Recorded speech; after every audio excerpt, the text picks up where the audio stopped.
Dubai உலகின் கனவு நகரம். ஆனால் இந்த நகரத்தின் அதிகாலைகள் சொகுசு விடுதிகளில் தொடங்குவதில்லை. அது இங்கிருந்து தொடங்குகிறது, தொழிலாளர் குடியிருப்புகளின் இடுக்கிலிருந்து.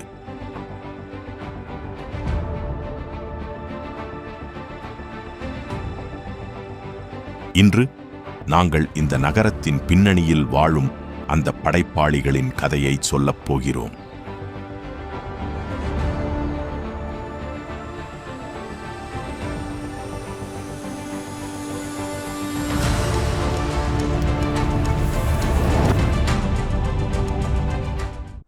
என் பேர் ஆஷிக்கு.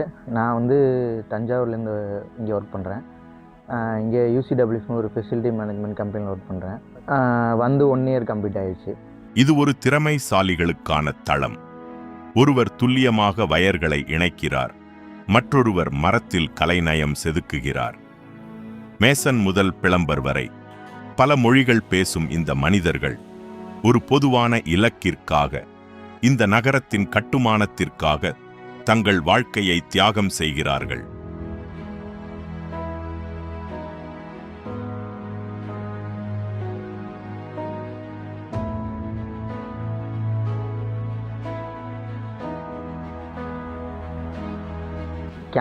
வேலை முடிஞ்சு கேம்புக்கு வரப்போ ரொம்ப டயர்டாக இருக்கும். காலெலாம் செம வலிக்கும். எப்படா ரெஸ்ட் எடுப்போம் அப்படி இருக்கும். அப்படியே லூப்பில் ஓடிட்டு இருக்கோம் டே. 12 மணி நேர பணி, வெப்பம் ஒருபுறம், சோர்வு ஒருபுறம். ஆனாலும் இவர்கள் செய்யும் ஒவ்வொரு வேலையும் பாதுகாப்பானதாக இருக்க வேண்டும் என்பதில் உறுதியாக இருக்கிறார்கள். துபாயில் பிடிச்ச விஷயம் ஃப்ரெண்ட்ஸ் தான். ஏன்னா ஃப்ரெண்ட்ஸ் தான் எல்லாமே.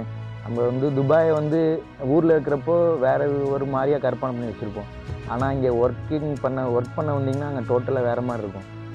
உங்கள் ஃப்ரெண்ட்ஸ் தான் உங்களோட உலகம். எல்லாமே ஒர்க் செகண்டரி தான். மாலை 7 மணி. வேலை முடிந்ததும் அடையாளம் மாறுகிறது. எலக்ட்ரிஷியன், பிளம்பர், HVAC டெக்னீஷியன் என அனைவரும் ஒரே கூரையின் கீழ் சக மனிதர்களாக மாறுகிறார்கள்.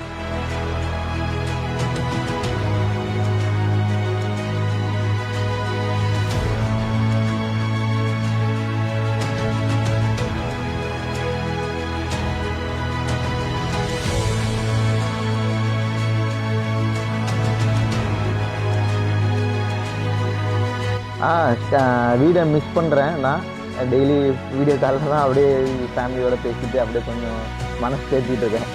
தூக்கத்தை தள்ளி போட்டு அன்புக்குரியவர்களிடம் பேசும் அந்த சில நிமிடங்களில்தான் இவர்களின் உண்மையான பலம் இருக்கிறது. இவர்கள் இல்லை என்றால் இந்த நகரம் வெறும் மணல் மேடு. இவர்களின் உழைப்பால் தான் துபாய் உயிர் பெற்று நிற்கிறது. இவர்கள் பாலைவனத்தின் உண்மையான சிற்பிகள்.